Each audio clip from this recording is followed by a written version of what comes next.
మరియు దేవుడైన యెహోవా ఈ తోటలో ఉన్న ప్రతి వృక్ష ఫలములను నీవు నిరభ్యంతరముగా తినవచ్చును. అయితే మంచి చెడుల తెలియజేస్తూ వృక్ష ఫలమును తినకూడదు. నీవు వాటిని తిను దినమున నిశ్చయముగా చచ్చెదవని. ఇప్పుడు మూడో అధ్యాయము 1-3 చదవండి. చేసిన సమస్తపు జంతువులలో సర్వం యుక్తి గలదై ఉండెను. అది ఆ స్త్రీతో, ఇది నిజమా? ఈ తోట చెట్లలో దేని ఫలములనైనను మీరు తినకూడదని దేవుడు చెప్పేనా అని అడిగాను. అందుకు స్త్రీ, ఈ తోట చెట్ల ఫలములను మేము తినవచ్చును. అయితే తోట మధ్యనున్న చెట్టు ఫలములను గూర్చి దేవుడు మీరు చావకుండునట్లు వాటిని తినకూడదనియు వాటిని ముట్టకూడదనియు చెప్పాడని సర్పముతో అనెను. అందుకు సర్పము, మీరు చావనే చావరు, ఏలైనగా మీరు వాటిని తిను దినమున మీ కన్నులు తెరవబడునని. ఇక్కడ చూడండి, ఇక్కడ దేవుడు ఫస్ట్ ఆదాముకి ఒక ఇన్స్ట్రక్షన్ ఇస్తాడు, మానవునికి నరునికి ఒక ఇన్స్ట్రక్షన్ ఇచ్చాడు.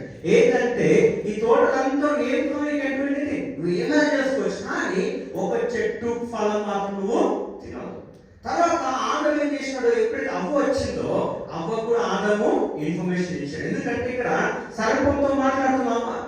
సో సర్పం ప్రశ్నకు అవ్వ ఆన్సర్ ఇచ్చింది ఏంటంటే, దేవుడు ఏం చెప్పాడంటే అన్ని తినమన్నాడు, కానీ ఈ చెట్టు ఫలం మాత్రము తినవద్దు. సో ఆదాము తెలుసు, అవ్వ తెలుసు, దే నో ఎవ్రీథింగ్. సో ఇక్కడ చూడండి, ఎప్పుడైతే వీళ్ళు ఆ ఫలాన్ని తినలేదో అప్పటి వరకు ఆదాముతో ఎవరు మాట్లాడారండి? దేవుడు మాట్లాడాడు. ఆదాము దేవునితో డైరెక్ట్ యాక్సెస్ ఉండేది. ఆదాము దేవునికి సమీపమైన సంబంధం ఉండే, దేవునితో మాట్లాడుతూ దేవునితో సమీపమైన రిలేషన్షిప్ ఉండే. అదే రిలేషన్షిప్ అవ్వ వచ్చినా కూడా ఆదాము అవ్వకు దేవునికి అదే రిలేషన్షిప్ ఉండే, అదే సమాసం ఉండే. వాళ్ళు ఎప్పుడైతే దేవుడు లోపడ్డారో, దేవుడికి విధేయంగా ఉన్నారో, దేవునితో సమాసం కలిగి ఉన్నారు. కానీ ఎప్పుడైతే వాళ్ళు దేవునితో వాళ్ళు సమాసం మిస్ అయినారో, ఎప్పుడైతే వాళ్ళు దేవునికి డిజోబీడియంట్ అవిధేయత స్టార్ట్ చేసినారో, వాళ్ళు ఏమైపోయినారు? వాళ్ళు డౌన్ ఫాల్ అయిపోయినారు. ఎప్పుడైతే అవ్వ సర్పం మాట విని ఆ పన్ను తిండిందో, the connection with God will disconnect. ఎప్పుడైతే ఆదాము దేవుని మాట వినకుండా అవ్వ మాట విని ఆదాము హెచ్చరి ఖండించాల్సింది, సరే నువ్వు తింటే నువ్వు తిను, నేను తినకుండా ఉంటాను, నా తండ్రి నేను లోపడతాను, ఆయనతో సమాసం ఉంటాను చెప్పకుండా he also ate. ఎప్పుడైతే ఆ పన్ను తిన్నారో they disobeyed God. ఎప్పుడైతే దేవునికి అవిధేయత ఉన్నారో దేవునికి వాళ్ళకు సంబంధం కట్ అయింది. The direct access became disconnected. ప్రియమైన సో మన వాక్యం చదివిన రీతిగా దేవుడు అన్ని మన మంచి కోసమే సృష్టించాడు. He planned everything for a good sake. ఆదాము అవ్వను ఏమన్నాడు? ఈ తోటను ఎంజాయ్ చేసుకోమన్నాడు. తన ఆదాము అవ్వ మంచి కోసమే అక్కడ పెట్టాడు. వాళ్ళకి ఏం బాధ లేకుండే, పని చేసే అవసరమే లేదు, ఏ నొప్పి లేకుండే. ప్రతి సెకండ్ దేవుడు వచ్చి వాళ్ళతో సావాసం చేసాడు. So he knows the plan.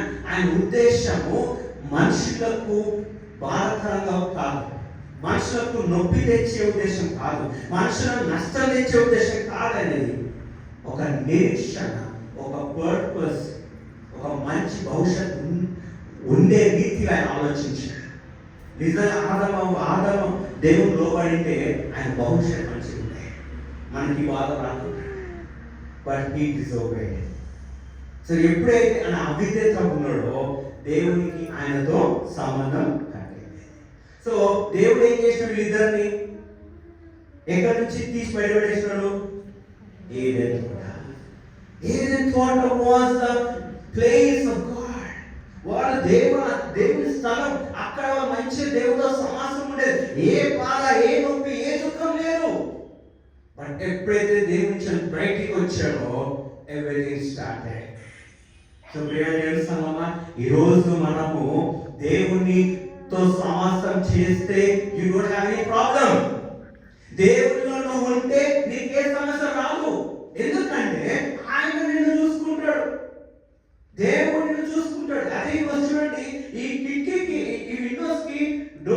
లేవు కాబట్టి నాకు చలి ఉంది కదా.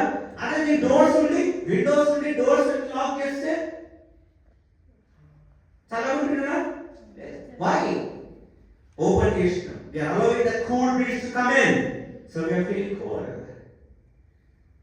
దేవుని ప్రజల నుంచి బయటికి పోయి we are allowing the troubles to come in.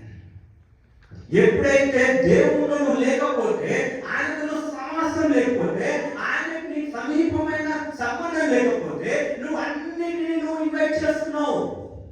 you are opening everything. అన్ని డైరెక్షన్ నుంచి నీకు ఇబ్బందులు వస్తున్నాయి, బాధలు వస్తున్నాయి, దుఃఖాలు వస్తున్నాయి, అనారోగ్యం వస్తున్నాయి, కోపం వస్తుంది, అన్ని కూడా ఇస్ కమింగ్ అండ్ టార్చరింగ్. కుటుంబంలో, గృహంలో, పనిలో నెమ్మది. చిల్డ్రన్ ఆఫ్ గాడ్ అని ఎవరాడి దేవుని బిడ్డలే. కానీ దేవుని బిడ్డలకి నెమ్మది, మనశ్శాంతి, నూతనవి కావాలి. సో దేవుడు మన అందరికీ ఒక ఉద్దేశం కలిగి ఉన్నాడు. He has a good plan for you and for me. And a plan ని మన జీవితంలో నెరవేరుస్తామా? We tell Lord, you fulfill your plan in my life. And నీ ఉద్దేశం, నీ ప్రణాళిక నా జీవితంలో నెరవేర్చున్నాడు. పర్మిషన్ ఇస్తామా? He is waiting for the permission. ఎవరు వెయిట్ చేస్తున్నారండి? దేవుడు వెయిట్ చేస్తున్నాడు. నువ్వు దేవుడి కోసం వెయిట్ చేయడం కాదు, నీ కోసం దేవుడు వెయిట్ చేస్తున్నాడు. He waited. నిజంగా ఆది కాలం పాత నిబంధన చూస్తే దేవుడు అందరి కోసం ఎదురు చూస్తున్నాడు. ఎవరైనా మాట్లాడాలి, ఎవరైనా మాట్లాడాలి. అందుకనే ఎదురు చూసి వీళ్ళు ఎవరు మారని చెప్పి వీళ్ళకు ఒక రక్షణ మార్గం ఇవ్వాలని ఆయననే తన రాజ్యం దిగి ముఖపరిచాడు. So is waiting now for you again. ఈరోజు ఇంకా వెయిట్ చేస్తున్నాడు. ఈ 2024 వరకు you didn't give chance to God, okay, but ఇప్పుడు ఇంకొక మినిట్లో యువర్ ఎంటర్ ఇంటూ 2025 మనం దేవునికి అవకాశం ఇస్తాం. దేవా, నువ్వు నా కోసం ఒక మంచి అన్ని సిద్ధపరిచావు కదా, నీ ఉద్దేశాన్ని నేను స్వీకరిస్తాను, నీ ఉద్దేశంకి నేను లోపడతాను. నువ్వు కానీ నాకు మంచి భవిష్యత్తు ఇవ్వండి, నాకు మంచి నిరీక్షణ ఇవ్వండి, నా జీవితంలో కష్టం లేకుండా నేనే చూసుకోండి. దేవుడు మనల్ని ఇక్కడ రాజులాగా మనం చెప్పి పంపించాడు. హ్యాపీ ఎంజాయ్ చేసుకున్నాను నువ్వు అని. మరి మనం ఏం చేస్తున్నాం? రాజులు కాకుండా పనుల్లా ఉంటున్నాం. You leave your life in the hands of God. దేవుని చేతిలో నీ జీవితం మొదలుపెట్టండి. You see blessings in your life. Second thing, యెషయా గ్రంథము 43వ అధ్యాయము 18-19 చదువుదాం. యెషయా గ్రంథము 43వ వచనము 18-19 చదువుదాం.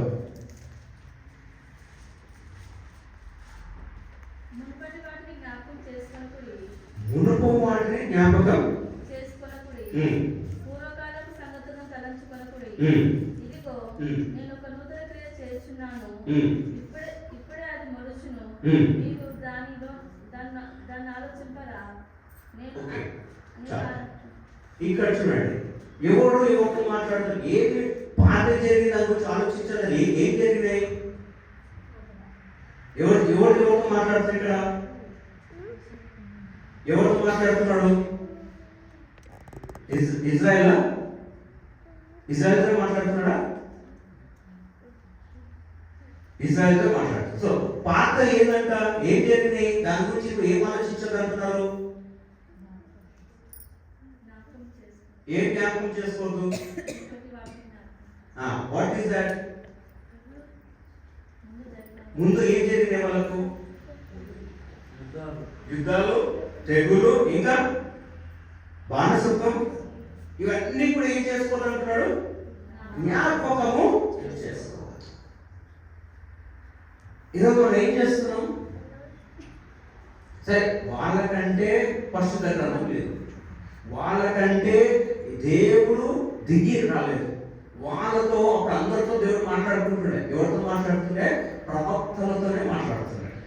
ఒక్క వ్యక్తి దేవుడు ఎన్నుకుంటాడు, ఆయనతో మాట్లాడి ఆయన వీళ్ళతో జనంతో మాట్లాడుతున్నాడు. ఈ రోజు పరిశుద్ధాత్మ దేవుడు అందరితో మాట్లాడుతున్నాడు, అందరినీ గైడ్ చేస్తున్నాడు. మనం వినట్లేదు. సో ఇక్కడ వీళ్ళు మూర్ఖులు అంటే మనం వాళ్ళకంటే ఏంటి? వాళ్ళకి చదువు రాదు, మనకు చదువు వచ్చు. వాళ్ళకి బైబిల్ లేదు, మన బైబిల్ ఉంది. వాళ్ళకి కథలు లేవు, మన కథలు ఉన్నాయి. వాళ్ళ దేవుడు వాళ్ళ కోసం భూలోకంకి రాలేదు, మన కోసం దేవుడు భూలోకంకి వచ్చాడు. సో మనం ఇంకెంత మూర్ఖులం? We know everything, but still we are not. We know everything, but we are not realizing. మనం గ్రహించట్లేదు. సో ప్రియమైన దేవుని సంగమా, అక్కడ ప్రవక్త ఏమంటాడంటే, పాత నిబంధనను మర్చిపో. నువ్వు ఐగుప్తు దేశంలో చెరసాలున్నావా, నువ్వు బానిసత్వంగా ఉన్నావా, నువ్వు హింసపడ్డావా, వదిలే. ఇప్పుడు what you are think about it. మళ్ళీ చదివిన లాస్ట్ లో, ఇదిగో నేను ఒక నూతన క్రియ చేయించినట్టు. ఈ రోజు వినండి, దేవుడు మీ జీవితంలో ఒక నూతన క్రియ చేయబోతున్నాడు. పాతవి గతించెను. నీ బాధ, నీ దుఃఖం అన్ని వదిలేయండి. Allow Christ to do new thing in your life. మనం ఎప్పుడైనా మన జీవితంలో దేవుడిని నూతన కార్యం చేయడానికి are we inviting? చూడండి, మీ ప్లేస్ లో 100 మంది క్రైస్తవులు ఉండొచ్చు, కానీ ఎంతమంది ఆ 100 మందిలో ఎంతమంది సాక్ష్యాలు అద్భుతంగా ఉంటాయి? ఎవరు ముందర వచ్చి సాక్ష్యాలు చెప్తారు? We can see hardly 10. ఆ 10 లో కూడా దేవుని ఆధారపడిన సాక్ష్యాలు, దేవుడే సొంతంగా స్వయం చేసిన క్రియలు ఎన్ని సాక్ష్యాలు ఉంటాయి? 2 or 3 ఉంటాయి. See, 100 నుంచి 10 లో only 2 or 3 which got it directly. మన మిగతా 90 members ఏమైతే. So God wants you to allow him to do new thing in your life. So ఈ రోజు దేవుడు నీ జీవితంలో నూతన కార్యం చేయాలనుకుంటున్నాడు. So allow him. ఆయన మన కోసమే పరలోక రాజ్యాన్ని వదిలిపెట్టి, దేవుని పవర్ శక్తి వదిలిపెట్టి ఒక మానవుడిగా లోకంకి వచ్చి, ఆయన ఒక మానవ నామకాన్ని ధరించుకొని యేసు క్రీస్తు నామం ధరించి లోకంకి వచ్చాడు. He showed everything. వివాహమైన పిల్లలు లేకపోతే ఎవరు అడగాలి? Remember Mary. God is showing from first now. మనిషి జన్మం గురించి, వివాహమైన ప్రాబ్లమ్స్ అన్ని కూడా he is teaching us. He taught us. So now నీకు ఏ సమస్యలు ఎవరికి వెళ్ళాలి? So you want blessings in your life. నీ జీవితంలో దేవుని అద్భుత క్రియలు కావాలా? నీ జీవితంలో నువ్వు వరాలు చూడాలా? నువ్వు నీ జీవితంలో ప్రవేశం చెప్పాలి? నువ్వు నీ వల్ల అద్భుత కార్యం జరగాలి అంటే you allow Christ to do new things in your life. క్రీస్తుని నీ జీవితంలో నూతన కార్యం జరిగించడానికి మీరు ఇన్వైట్ చేయండి, మీరు పర్మిషన్ ఇవ్వండి. చూడండి, చాలా అద్భుతాలు జరుగుతాయి, అందరి జీవితంలో జరుగుతాయి. ఎందుకు తెలుసా? అందరూ మనం దేవునికి అవకాశం ఇవ్వం. చాలా మంది అనుకుంటారు, ఎందుకు నా జీవితం జరగాలి? ఎందుకంటే యూఆర్ నాట్ అలోవింగ్. ఇప్పుడు నువ్వు డోర్ క్లోజ్ చేసుకుంటాం, మీరు డోర్ తెరిస్తేనే లోపలికి వస్తారు, కానీ డోర్ తెరవకపోతే మీ ఇంటికి వస్తారా? కొత్త వాళ్ళు వస్తారు. ఎక్కడి నుంచి మాట్లాడతాం మనం? బయట నుంచి మాట్లాడతాం, విండో నుంచి మాట్లాడతాం. అది తెలిసిన వస్తే లోపలికి కూర్చోబెడతాం ఫస్ట్ రూమ్ లో. ఇంకా క్లోజ్ రూమ్ వస్తే కమేన్ ఫస్ట్ రూమ్ నుంచి. ఇంకా ఫ్యామిలీకి ఇంకా క్లోజ్ అంటే మొత్తం బెడ్రూమ్ అన్ని కూడా we give permission to them to roam. You give permission. See, మీరు ఏమిస్తున్నాడు? పర్మిషన్, అనుమతి. మీరు అనుమతి ఇవ్వకపోతే ఎవరు లోపలికి? సో దేవుని కూడా ఆయన సృష్టించినాడు, ఆయన జీవం ఇచ్చాడు, ఆయన అన్ని ఇచ్చాడు, కానీ నువ్వు అనుమతి ఇవ్వకపోతే నీ జీవితంలో గొప్ప నూతన కార్యము జరిగించాడు. So today you are love Christ, you are love యేసుక్రీస్తుకి మీరు పర్మిషన్ ఇవ్వండి. ఓపెన్ ద డోర్, లార్డ్ రా, నువ్వు గొప్ప కార్యము జరిగించు, నూతన కార్యం జరిగించు. నీ ఉద్దేశం నా పట్ల ఏమన్నా నెరవేర్చు. నేను నీ చిత్తానికి నీ ఉద్దేశానికి నేను లోపడతాను. నాకు నువ్వు కావాలి. పరిశుద్ధ గ్రంథంలో ఎంతోమంది జీవితంలో అద్భుత కార్యం చేస్తాను. నా జీవితంలో కూడా అద్భుత కార్యము చేయలేనా. వీధ విధవరాలు ఆమె కొంచెం పిండి ఉండేది, కొంచెం ఉండండి, కానీ మీరు దీవించినప్పుడు అది పిండి ఏమైపోయింది, ఎక్కువైపోయింది. నన్ను కూడా దీవించు. అటువంటి అద్భుతం నా జీవితంలో జరిగించు. పేదలు వాళ్ళందరూ చేపలు పట్టకపోతే మీరు ఉన్నప్పుడు గొప్ప అద్భుతం జరిగించారు. వాళ్ళ చిరిగిపోయి ఫిష్. నా జీవితంలో కూడా అద్భుతం చేయాలి. నా అప్పుల బాధ అన్నింటిలో కూడా యు డూ ద వర్క్. నువ్వు అవకాశమే. You give a room to God, a space to God. దేవునికి మీ హృదయంలో ఒక చిన్న చోటు ఇవ్వండి, ద్వారం ఒక కిటికీ ఓపెన్ చేయండి. You will see blessings in your life. అద్భుతాలు చూస్తారు, అద్భుత కార్యాలు చేస్తారు. దేవుని క్రియని జీవితంలో కనిపిస్తాయి. ఇతరులు నీ ద్వారా దేవుని గణపరుస్తారు. Come on, wake up. మనం ఇంకా నిద్రపోవద్దు. God is not sleeping God. మనం దేవుడు నిద్రపోయేదా కాదు. God is very much awake. జీవం కన్నా దేవుడు. నేను కూడా నార్మల్ క్రైస్తవులు ఉన్నప్పుడు శంషాబాద్లో ఉన్నట్టుండే. శంషాబాద్ నుంచి ఎవ్రీ న్యూ ఇయర్కి హైదరాబాద్ వెళ్ళేటండి. సిఎస్ఐ చర్చ్ అబిడ్స్లో వెళ్ళి ప్రతి న్యూ ఇయర్కి నేను అక్కడ ఉండి మంచిగా ఫ్రెష్ అప్ అయిపోయి వాక్యం విని కమ్యూనియన్ తీసుకుంటాను. ఏం తీసుకుంటాను నేను? Communion, Holi communion. ఇది ఎప్పుడు వరకు అంటే 2013 వరకు నా లైఫ్ స్టైల్. కమ్యూనియన్ తీసుకున్నాక అంత అయిపోయినాక స్టార్ట్ నైట్ అవుట్. ఫ్రెండ్స్తో కార్లో మొత్తం నెక్లెస్ కూడా అన్ని తిరిగి మార్నింగ్ పనుకొని మళ్ళీ the day start with going for games. God is gone. ఎప్పుడుండే జస్ట్ నైట్. 31st నైట్ ఎక్కడ ఉండాలి? చర్చ్లో. ఫస్ట్ ఎక్కడ ఉండాలి? Enjoyment with. That was the life. Later on ఎప్పుడైతే దేవుడు ఇంకా సమీపం చేస్తున్నాక I thought that is not life. ఈరోజు మనము మీరు ఊహించలేని కార్యాలు జరగట్లేదా? ఎన్ని యాక్సిడెంట్ జరుగుతున్నాయి, ఎన్ని ఇన్సిడెంట్ జరుగుతున్నాయి, ఎన్నో విననేవి మనం వింటున్నాం కదా. సో అటువంటి ఎక్కడో విన్నవి మన ఇంటి దగ్గర వింటున్నాం. సో దీన్ని బట్టి సూచన ఏంటంటే లోకము ఏమైపోతుంది? ముగింపు అయిపోతుంది. సో దేవుని రాకన సమీపం ఉంది. సో మన శరీరం ఎప్పుడైనా మన ఆత్మ మన శరీరాన్ని వదిలిపెట్టవచ్చు. ఇప్పుడు where would your spirit go? నీ ఆత్మ ఎక్కడికి వెళ్తుంది? థింక్. ఇన్ని సంవత్సరాలు మన శరీరం గురించి ఆలోచించాం, ఇన్ని సంవత్సరాలు మన దేహం గురించి ఆలోచించాం, ఇన్ని సంవత్సరాలు మంచి బట్టల గురించి ఆలోచించాం, లక్షల గురించి ఆలోచించాం. Now think about your spirit. నీ ఆత్మ గురించి నువ్వు ఆలోచించు. ఎక్కడికి వెళ్తుంది ఆత్మ? పరలోకమా?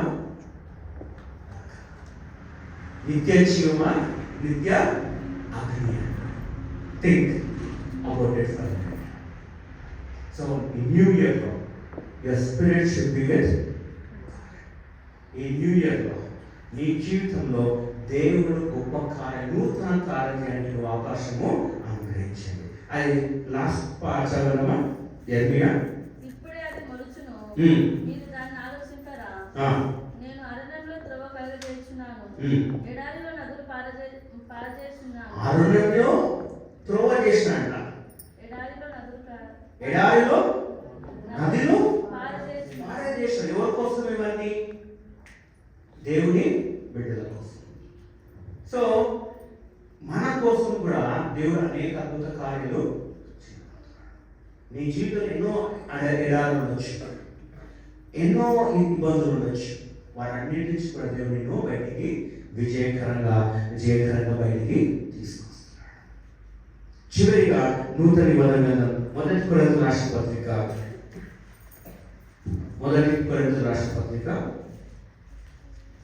5వ అధ్యాయం 10వ వచనం చదువుతాం, ముగిస్తాం.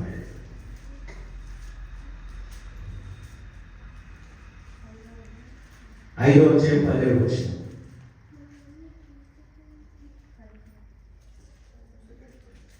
రెండో కొరింథీయులకు రాసిన పత్రిక 5వ అధ్యాయం 10వ వచనం. 2 కొరింథీయులకు రాసిన పత్రిక 5వ అధ్యాయం 10వ వచనం. కాగా ఎవడైనా క్రీస్తు యందు ఉన్న ఎడల వారు నూతన సృష్టి, పాతవి గతించెను, ఇదిగో కొత్తవి ఆయను. సో ఎవరైతే క్రీస్తులో ఉన్నవారే, so today are we in Christ. నేను క్రైస్తవుని చర్చికి వెళ్తున్నా, గుడ్, కమ్యూనియన్ తీసుకుంటున్నా, అన్ని చేస్తున్నా, నేను ఏది దశభాగం ఇస్తున్నా, నేను మీటింగ్స్కి వెళ్తున్నా, హెల్ప్ చేస్తున్నా, వంట చేస్తున్నా, సర్వ్ చేస్తున్నా, క్లీనింగ్ చేస్తున్నా, అన్నీ చేస్తున్నా ఉండొచ్చు. But if you are not in Christ, నువ్వు క్రీస్తులో లేకపోతే ఏమైతుంది? ఇప్పుడు వర్షం పడుతుంది, నువ్వు లోపలికి వస్తే ఏమైతుంది? నీకు బయట ఉంటే ఏమైతుంది? బయట ఉంటే లోపలికి వస్తే తడుపు. వర్షం ఎంతమన్నా తడువు, తుఫాన్ ఎంత వచ్చినా నీకేం కాదు. సో సేమ్ వే నువ్వు క్రీస్తులో ఉంటేనే, క్రీస్తులో సమాసం చేస్తేనే, క్రీస్తుకి లోపడితేనే, క్రీస్తుకి నువ్వు విజయంగా ఉన్నట్లయితేనే, క్రీస్తుకి నీ ముందర చోటు ఇచ్చినట్లయితేనే నూతనవి సృష్టి అవుతాయి. You will become a new creation of Christ. నీ జీవితం అన్ని నూతనవి జరుగుతాయి, అద్భుత కార్యాలు జరుగుతాయి. నువ్వు కూడా అద్భుత కార్యాలు చేస్తావు, అద్భుత క్రియలు నువ్వు చేస్తావు, చూడంగా విడంగా నువ్వు చేస్తావు. And you see the Spirit of God flowing in your life. దేవుని ఆత్మ నీ జీవితంలో ప్రవేశించడము చూస్తావు. ఆయన ఆత్మ శక్తిని నువ్వు పొందుకుంటావు. That is the new creation. That is the new life. That is the new power. ఎంతమంది పవర్ కావాలి? Everyone needs power. Not money power, not political power, but we need God's power. దేవుని శక్తి మనలో ఉంటే మనకు అసాధ్యమైనది కూడా సాధ్యమవుతుంది. సో దేవుడు నిజంగా ఈ నూతన సంవత్సరంలో మిమ్మల్ని నూతనం చేయాలనుకుంటున్నాడు. సో మీరేం చేయాలి? ఏమి ఎదురు చూస్తున్నాడు? మిమ్మల్ని నూతనంగా సృష్టి చేయాలనుకుంటున్నాడు. అది వీళ్ళలో ఎదురు చూస్తున్నాడు. ఆ డోర్ బయట నిలబడ్డాడు. మీరు ఇన్వైట్ చేయండి, ఆయనతో సహవాసం చేయండి, ఆయన శుద్ధించండి, ఆరాధించండి. దేవుడి కొద్ది వాక్యం మధ్య మిగిలిపోగా దీవించి ఆశీర్వదించాక అందరం కళ్ళు సరే ప్రార్థించండి. జస్ట్ మీరు విన్న వాక్యం నుంచి మీరు ధ్యానించండి. ఎన్ని రోజులు మీరు క్రీస్తులో ఉన్నారు? మనమందరం క్రైస్తవులమే, మనమందరం నీల రక్షణ పొందిన వాళ్ళమే, మనందరం కూడా మన దేవుడి శరీరం రక్తంలో పాల్గొన్న వాళ్ళమే, పాల్గొంచిన వాళ్ళమే. కానీ దేవుడికి మనం లోబడట్లేదు, దేవుడి ఉద్దేశానికి మనం లోబడట్లేదు, దేవుని చిత్తం మన జీవితం జరిగించడానికి మనం లోబడట్లేదు, దేవుడిని నూతనం చేయడానికి ఆయనకు అవకాశం ఇవ్వట్లేదు. నూతన ఆశీర్వాద దీవెనలు ఆయన ఏమనుకుంటున్నా మనం పొందుకోవట్లేదు. దేవుని క్షమించు. ఈరోజు వచ్చి నేను నీలోనే ఉంటా, నీతోనే సమాసం చేస్తా. ఆయన నేను మీకు అవకాశం ఇస్తున్నాను. నా జీవితాన్ని మార్చండి. నా జీవితంలో నూతన క్రియలు చేయడానికి నేను అవకాశం ఇస్తున్నాను. మంచి అతని ఫ్యూచర్ నాకు అనుగ్రహించు. నాకు నిరీక్షణతో దీవించు. Let's ask the Lord is to bless you this new year. మన నూతన సంవత్సరంలో అడుగు పెట్టాం. January 1st, 2025 enter. May this new year be a new year. నూతన క్రియలతో దేవుని దీవించి ఆశీర్వదించబోతున్నాడు. నూతన కార్యాలతో దేవుని దీవించి ఆశీర్వదించబోతున్నాడు. నూతన జీవితంతో, నూతన ఆరోగ్యం, బలము, శక్తితో, నూతన పవర్తో దేవుని దీవించి ఆశీర్వదించబోతున్నాడు. Just be encouraged. Welcome the blessings in your life. In you.